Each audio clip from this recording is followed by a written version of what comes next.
All right, guys, let's talk about muscles or the muscular system. The organs of the muscular system are muscles.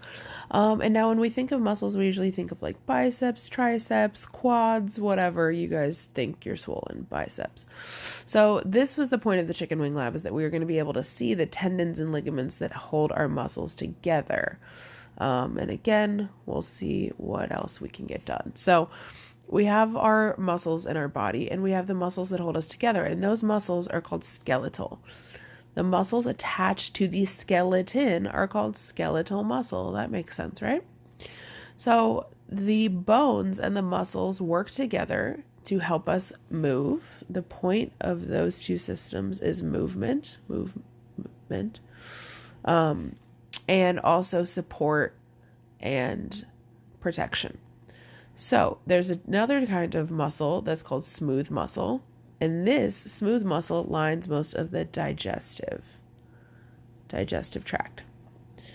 Now, the reason that we need a specific kind of muscle is both, you'll remember from our digestive lessons, and we'll go over this in just a moment, that our stomach has this very specific kind of acid that chemically breaks down food. So you need it to be kind of a very strong muscle that can handle a higher pH, which was a great question on the parking lot about why does the cells in our stomach live in this acid? And it's because they're specific kinds of muscle cells, and they are meant for this high acidity.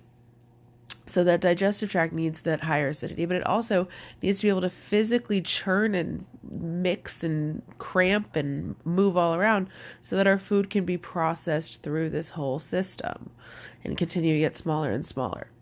So there's a specific kind of muscle that is throughout your digestive tract, and we'll talk about the process of digestion in a moment. And the last type of muscle is cardiac, and this is the actual muscle that makes up your heart. And again, not what a heart looks like. Don't draw this. So the muscle in your heart, cardiac muscle, you'll remember, is a specialized kind of muscle because this is one organ that is not attached to the nervous system.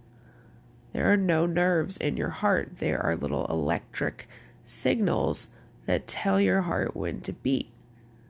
So your cardiac muscle has to be a very specific type of tissue because remember, cells make up tissue and tissues make up organs, and muscles are organs. So this specific type of cell and the specific type of tissue is cardiac muscle that's meant to not need nerves, but also to be able to be very strong and contract. So you have way more than just biceps and triceps.